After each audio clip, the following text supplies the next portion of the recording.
হাদি ভাই শিখায় গেছে কেমনে মরতে হয়। মানে এই মানুষগুলাই এতদিন পর্যন্ত আমাদের উপরে সাংস্কৃতিক আগ্রাসন চালিয়ে আসছে। প্রজাতন্ত্রের চাকর তুই।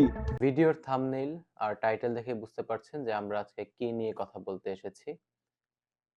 বিষয়টা চিন্তা করুন, ৫ আগস্টের পরবর্তী সময়ে রাজনৈতিক দলগুলো যখন নিজেদের আখের গোছাতে ব্যস্ত, আগামী নির্বাচনে কিভাবে আওয়ামী লীগের ভোটগুলো তারা পুল করবে, ওই ধান্দায় ব্যস্ত। সেই সময় একটা মানুষ দাঁড়িয়ে নিজের সংস্কৃতির কথা চিন্তা করেছে।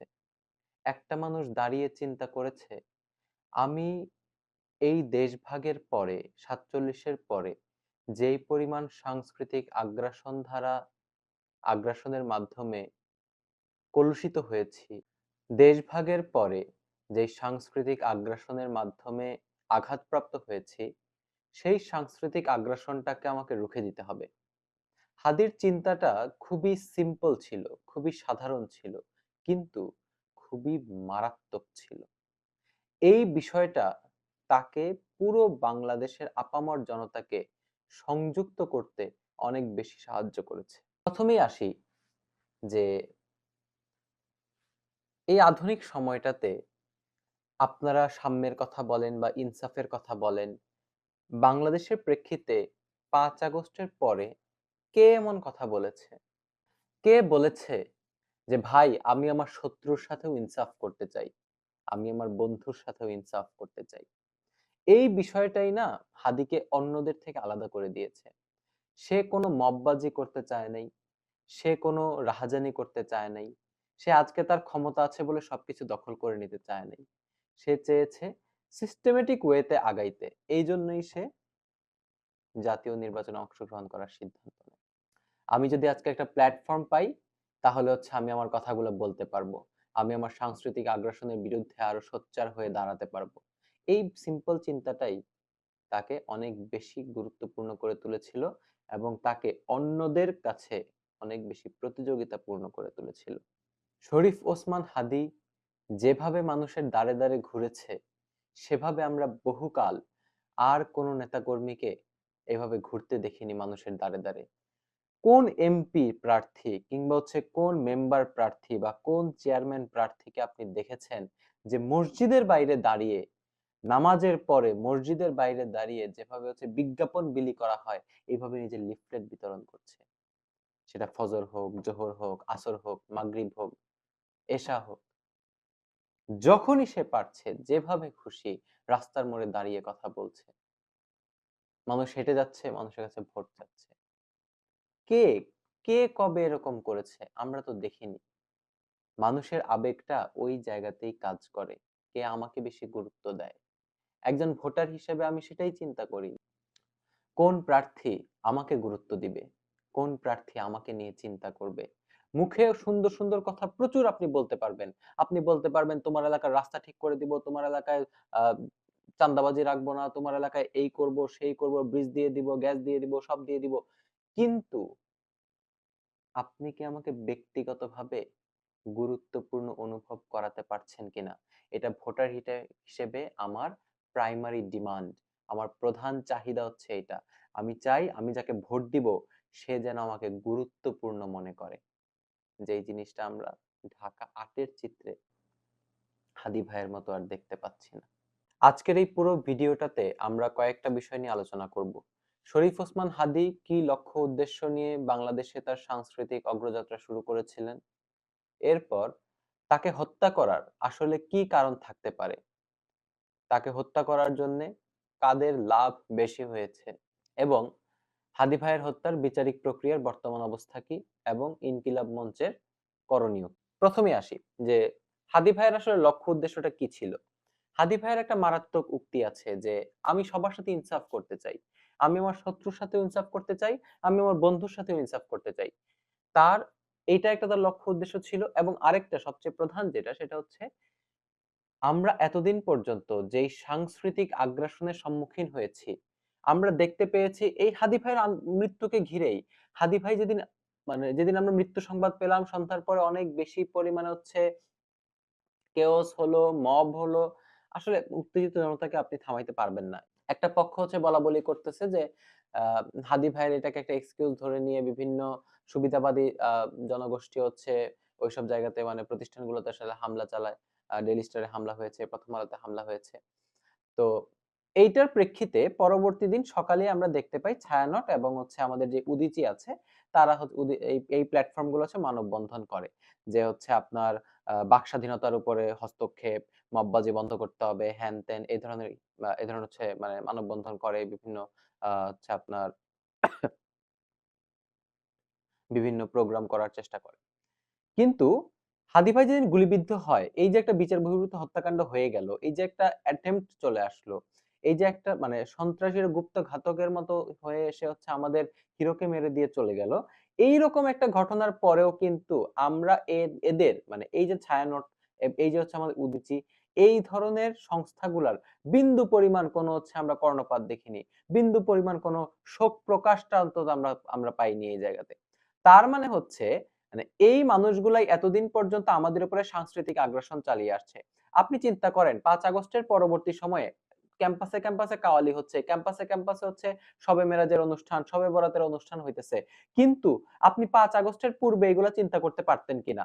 একবার আ বেশ কিছু বছর আগে ঢাকা ঢাকা ইউনিভার্সিটিতে শাহবাগে হচ্ছে টিএসসি তে হচ্ছে আপনার কাওয়ালি করার সিদ্ধান্ত নেওয়া হয়। সেই কাওয়ালি করার সিদ্ধান্তে এই ছাত্রলীগ যেইভাবে হচ্ছে হামলা করে, আ তাদের যে ব্যান্ড আছে সিলসিলাকে একদম স্টেজে আসলে আঘাত করা হয় এবং মানে শারীরিকভাবে হেনস্থা করা হয় এবং মারাত্মকভাবে হচ্ছে আক্রমণ করা হয় ওই জায়গাতে।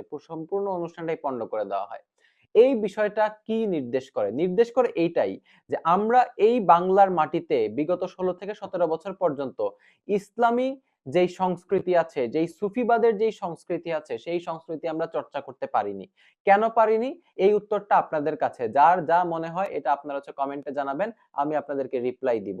আবার কারো যদি মনে হয় যে না আমরা কোন বাধা পাইনি, কেন আপনার মনে হয় যে আমরা কোন বাধা পাইনি সেটা নিয়ে আপনার সাথে আমি কমেন্টে ডিবেটও করব।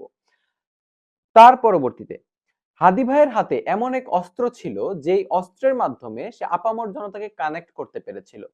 এই আপামর জনতাকে কানেক্ট করা তার একটা লক্ষ্য উদ্দেশ্য ছিল। সে জানে এই পুরা বাংলাদেশে যদি তার টিকে থাকতে হয় তাহলে আপামর জনতার যে আবেগ আছে, যে অনুভূতি আছে, সেই অনুভূতিতে তাকে হিট করতে হবে।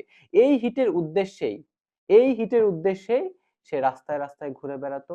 এই আবেগটা স্পর্শ করার উদ্দেশ্যেই সে মানুষের সাথে কানেক্ট করার চেষ্টা করত। এখন দেখেন হাদী ভাই কিন্তু কোনো মানে উড়ে এসে জুড়ে বসা পাবলিক ছিলেন না। তিনি খুবই চিন্তা ভাবনার মানুষ ছিলেন। তিনি জানতেন যে একদিনে এই সাংস্কৃতিক আগ্রাসন নিরসন করা যাবে না। একদিনে এই সাংস্কৃতিক আন্দোলন সেটা গড়ে উঠবে না।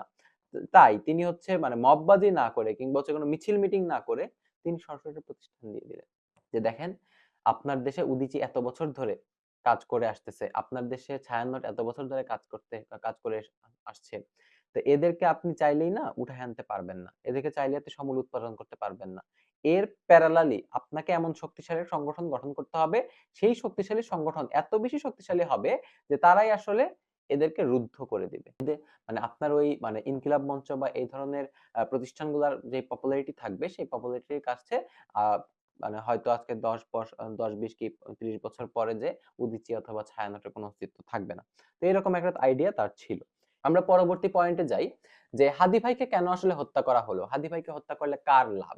বিষয়টা চিন্তা করেন যে আ হাদী ভাই তো শুধুমাত্র কোনো রাজনৈতিক আগ্রাসনের শিকার হন নাই। মানে হচ্ছে হাদী ভাই কি আসলে আওয়ামী লীগের জন্য কোনো থ্রেট ছিল? আমি মনে করি না। হাদী ভাইয়ের চাইতে অনেক বড় থ্রেট ছিল হাসনাত আব্দুল্লাহ, সার্জিস আলম, এরপর হচ্ছে আপনার এনসিপির যে নেতা নাহিদ ইসলাম, এই ধরনের নেতাকর্মীরা। তো তাদেরকে হত্যা না করে কেন আসলে হাদী ভাইকে হত্যা করা হলো? হাদী ভাইও এমপি ইলেকশন করতেছিল। আপনার ওই নেতাকর্মীরা হচ্ছে এখন এমপি ইলেকশন করতেছে। তাহলে বিষয়টা কেন এরকম হইছে? এখন চিন্তা করেন আমরা যখন কোনো হত্যা নিয়ে আলোচনা করি কিংবা হত্যার তদন্ত করি, তখন ১ম যে কথাটা আসে যে হত্যার মোটিভটা কি থাকতে পারে? ১ নাম্বার, এই হাদী ভাই ছিল হচ্ছে ঢাকা ৮ আসনের বিরোধী পক্ষ হিসেবে সবচাইতে কঠিন বিরোধী পক্ষ। মানে আপনি চিন্তা করেন মির্জা আব্বাস বিএনপি থেকে দাঁড়িয়েছে। পরবর্তীতে আমরা দেখেছি নাসিরউদ্দিন পাটোয়ারি এনসিপি থেকে দাঁড়িয়েছে। তো এই জায়গাটাতে আসলে না হাদী ভাই যেভাবে আপামর মানুষকে হচ্ছে কানেক্ট করতে পেরেছে, কানেক্ট করতে পারছিল আরকি। সেই জায়গায় মির্জা আব্বাসের জন্য সবচাইতে বড় থ্রেট ছিল আসলে হাদী ভাই। এখন চিন্তা করতে হবে আমাদেরকে। হাদী ভাই মারা যাওয়ায় মির্জা আব্বাস মোটামুটি একটা গ্রিন সিগন্যাল পেয়ে গিয়েছিল যে এই আসনে সে জিতে যাচ্ছে। তো মির্জা আব্বাসের লাভ আপাত দৃষ্টিতে সবথেকে বেশি মনে হয়। কিন্তু পরবর্তীতে আমরা দেখতে পাই নাসিরউদ্দিন পাটোয়ারি সেই একই জায়গায় হচ্ছে নমিনেশন নেয় এবং সেই জায়গাতে এখন হাড্ডাহাড্ডির একটা অবস্থা হয়ে গেছে। কোনো লেভেল প্লেইং ফিল্ড আসলে হচ্ছে না। মানে কি বলে? কোনো একতরফা কোনো কিছু আসলে হচ্ছে না। তো এখন তো রাজনৈতিক একটা মোটিভ থাকতে পারে যে এই জায়গাতে কারো কোনো পক্ষের আসলে কোনো লাভ হইতে পারে হাদী ভাই মারা গেলে। প্লাস হচ্ছে আপনার সাংস্কৃতিক। আমি মনে করি হাদী ভাই মির্জা আব্বাসের কাছে যেই পরিমাণ না থ্রেট ছিল কিংবা আ রা রাজনৈতিক কারণে যেই পরিমাণ না থ্রেট ছিল, তার সবচেয়ে বেশি থ্রেট ছিল সাংস্কৃতিকভাবে। কারণ আপনি চিন্তা করেন, যেই উদীচী, যেই ছায়ানট ৭১ এর পর থেকে আপনাকে আপনার যে ইসলামী সংস্কৃতি সেটা চর্চাই করতে দেয় নাই। আপনি এটা খুবই স্পষ্ট ভাই দেখেন যে বাংলাদেশে মুসলিম জনগোষ্ঠী 90% হইলেও এরা সাংস্কৃতিকভাবে মারাত্মক মাইনরিটি। সাংস্কৃতিকভাবে এদের বিন্দু পরিমাণ কোনো স্ট্যান্ড নাই। আজকে আপনি হেফাজতের কথা বলেন, জামাত ইসলামের কথা বলেন, আজকে আপনি হচ্ছে ওই খেলাফতে মজলিসের কথা বলেন, যার কথাই বলেন না কেন, ইসলামী আন্দোলনের কথা বলেন, যার কথাই বলেন না কেন, সাংস্কৃতিকভাবে তারা কখনো বাংলাদেশে আসলে দাঁড়াইতেই পারে নাই। এমন কোন উদাহরণ আপনি দিতে পারবেন না যেই জায়গাতে হচ্ছে ওদের মানে ইসলামী সংস্কৃতিটাকে বাংলাদেশে প্রাধান্য দেওয়া হয়েছে। বাংলাদেশে আপনি রবীন্দ্রনাথ নিয়ে একটা কথা বলবেন, সাথে সাথে ১০০ মানুষ চিৎকার দিয়ে উঠবে, না রবীন্দ্রনাথকে নিয়ে কথা বলা যাবে না। যখনই হইতেছে আপনার ওই ব্রিগেডিয়ার আজমি ঘুম থেকে মুক্তি পেয়ে এসে একটা টক শোতে বলে যে হচ্ছে বাংলাদেশের যেই জাতীয় সঙ্গীত আছে, জাতীয় সঙ্গীতটা আসলে ভুয়া একটা জাতীয় সঙ্গীত। জাতীয় সঙ্গীতটা আমাদেরকে উপরে চাপিয়ে দেওয়া হয়েছে, এটা বাংলাদেশের সাথে যায় না।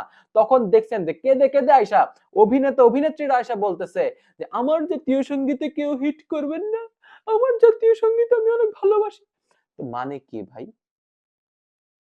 জাতীয় সঙ্গীত এখন দেখেন, জাতীয় সঙ্গীতের সাথে রাজনৈতিক অনেক বোঝাপড়া আছে। কিন্তু এই যে ছায়ানটিটা এটা ডিফেন্ড করতে মুহূর্তে দাঁড়ায় গেল। এমনকি তারা মানে এত বছর এত ধরে গুম, খুন, হত্যা, বিচার হইলো, তারা কোনো কিছুর প্রতিবাদ করলো না। অথচ ৫ আগস্টের পরে যখন কয়েকটা জায়গায় মববাজির মতো হামলা হইলো, সাথে সাথে দাঁড়ায় গেল। কেন? এটা প্রশ্ন জাগে না? তো এই সাংস্কৃতিক যেই সংগঠনগুলো আছে বা সাংস্কৃতিক যে আগ্রাসনটা আছে, এই আগ্রাসনের সবচাইতে বড় থ্রেট ছিল ইনকিলাব মঞ্চ এবং শরীফ ওসমান হাদী। পরবর্তী পয়েন্টে যাই যে হাদী ভাইয়ের হত্যার যে বিচারিক প্রক্রিয়া ছিল সেটার বর্তমান অবস্থা কি? দেখেন এই জায়গায় সবচাইতে বড় ভুল হচ্ছে আমাদের অ্যাডমিট করতে খুবই কষ্ট হয়, স্বীকার করতে খুবই কষ্ট হয় যে আমরা এখনো এই জিনিসটাকে ঢেলে সাজাইতে পারি নাই, যদিও উচিত ছিল। সবচাইতে বড় ভুল হচ্ছে আমাদের আইন শৃঙ্খলা রক্ষাকারী বাহিনীর। আসলে আইন শৃঙ্খলা রক্ষাকারী বাহিনী ভাই এটা আসলে মানে অস্বীকার করার কিছু নাই। প্রত্যক্ষভাবে এই জায়গায় সহায়তা করেছে। একটা খুনি ভর দুপুরে খুন করে আপনার পালায় যেতে পারে এত দ্রুত, এত দ্রুত। কিভাবে গেছে? আপনার কাছে কি সিসিটিভি ফুটেজ নাই ভাই? আপনি জানেন না কি কেমনে কি হইতেছে? এটা তো ভাই জানার কথা, তাই না? সবচেয়ে বড় ভুল আইন শৃঙ্খলা রক্ষাকারী বাহিনী, সেটা আপনি আর্মির কথা বলেন, র্যাবের কথা বলেন, পুলিশের কথা বলেন, যার কথাই বলেন না কেন। সবচেয়ে বড় ভুল এবং সবচেয়ে বড় দায় এই জায়গাতে নিতে হবে আমাদের আইন শৃঙ্খলা রক্ষাকারী বাহিনীকে।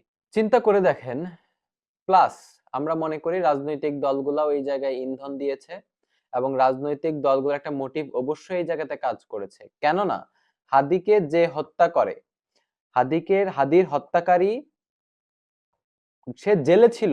তাকে ৫ আগস্টের পরে তাকে গ্রেফতার করা হয়। তাকে জামিন করায় বিএনপির এক অ্যাডভোকেট। বিএনপির অ্যাডভোকেট তাকে জামিন করায়। আমি নিউজের স্ক্রিনশট গুলো দিয়ে দিব এই জায়গাতে। তো এই যে কাহিনীটা, এই কাহিনীটা আসলে কি নির্দেশ করে?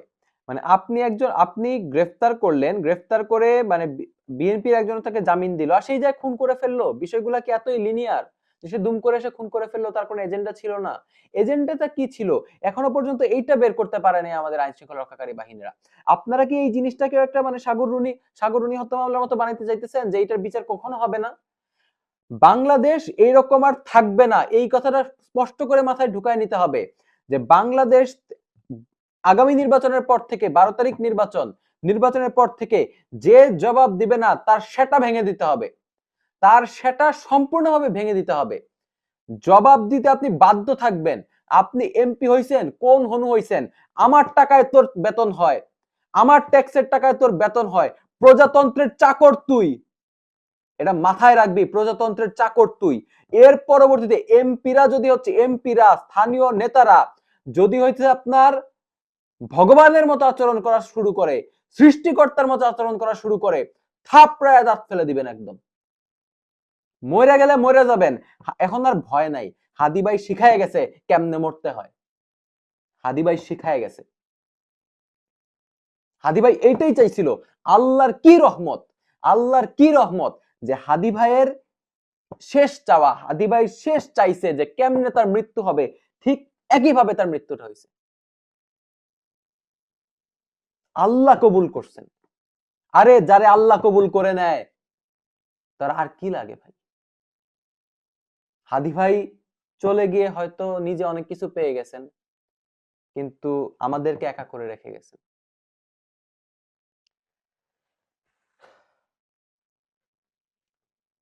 এখন আসলে মানে ইনকিলাব মঞ্চ বা আমাদের আসলে করণীয়টা কি? দেখেন, আমাদের একটাই করণীয়, সেটা হচ্ছে হাদি ভাইয়ের স্মৃতিকে আঁকড়ে ধরে, হাদি ভাইয়ের চেতনাকে আঁকড়ে ধরে এই সাংস্কৃতিক যে আন্দোলন আমরা শুরু করেছি, এই আন্দোলন যেন আপনার বজায় থাকে, এই আন্দোলন যেন বন্ধ না হয়। 5 আগস্ট পরবর্তী সময়ে এই সাংস্কৃতিক আন্দোলনটাকে জোরদার করার জন্য বিভিন্ন ক্যাম্পাস, বিভিন্ন ইউনিভার্সিটি, বিভিন্ন স্কুল কলেজে অনেক রকম প্রোগ্রাম আয়োজন করা হয়েছে, অনেক রকম প্রতিযোগিতার আয়োজন করা হয়েছে। এইগুলো বজায় রাখতে হবে, এইগুলো সবসময় হচ্ছে আপনার চর্চায় রাখতে হবে। পরবর্তীতে কোনো রাজনৈতিক সরকার এলেও যাতে কোনো ধরনের সাংস্কৃতিক কোনো আগ্রাসন আমরা আমাদের সংস্কৃতির উপরে মেনে নিব না। আমার গান আমি গাইবো, আমার কাওয়ালি আমি গাইবো, হোক সেটা পাকিস্তানের, হোক সেটা ইরানের, হোক সেটা আফগানিস্তানের। আমার যেই সংস্কৃতি আছে, যে ইসলামী সংস্কৃতি আছে, ইসলামী সংস্কৃতি আমি প্রত্যেকটা মানুষকে কানেক্ট করতে চাই। আজকে আপনার রবীন্দ্রনাথ দিয়ে আপনি কখনো সেই অজপাড়া গায়ে পৌঁছাতে পারবেন না। রবীন্দ্রনাথের গানের ভিতরে যে এলিটিজম আছে, সেই এলিটিজম কখনোই আপনি তুলতে পারবেন না। এই জন্যই বাংলাদেশে রবীন্দ্রনাথের চেয়ে নজরুল বেশি চলে। এলিটিজম, বাংলাদেশে এলিটিজম চলবে না। এলিটিজম বন্ধ করে দিতে হবে। এলিটিজমের গলায় একদম ছুরি ঢুকায় দিতে হবে। এই জায়গাতে আমাদের অনেক বেশি সোচ্চার হইতে হবে। আগামী সময় কঠিন সময়। আপনার বিরুদ্ধে আবারও গুম, খুন, হত্যা মামলা শুরু হয়ে যেতে পারে। মিথ্যা মামলা দিয়ে আপনাকে জেলে ঢুকায় দেওয়া হইতে পারে। আপনাকে ঘরবন্দি করে রাখা হইতে পারে। আপনাকে চাকরি ক্ষেত্র থেকে বের করে দেওয়া হইতে পারে। আপনাকে সমান সুযোগ সুবিধা থেকে বঞ্চিত হইতে দেওয়া হইতে পারে। আপনার যে নাগরিক হিসেবে যে মৌলিক অধিকারগুলো আছে, সেই অধিকারগুলো কেড়ে নেওয়া হইতে পারে। কিন্তু তারপরেও আমাদেরকে বলতে হবে ইনকিলাব, ইনকিলাব, জিন্দাবাদ, জিন্দাবাদ। গোলামি না আজাদি, আজাদি, আজাদি। এটা মনে রাখতে হবে। আর কোথাও মাথা নোয়াবো না।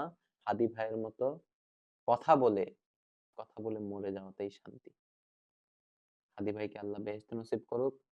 আমরা যেন জীবিত অবস্থায় এই হাদি ভাইয়ের বিচার দেখে যেতে পারি। আল্লাহ সেই তৌফিক দিন। ধন্যবাদ সবাইকে। সবাই কমেন্ট করবেন। ভালো থাকবেন, সুস্থ থাকবেন।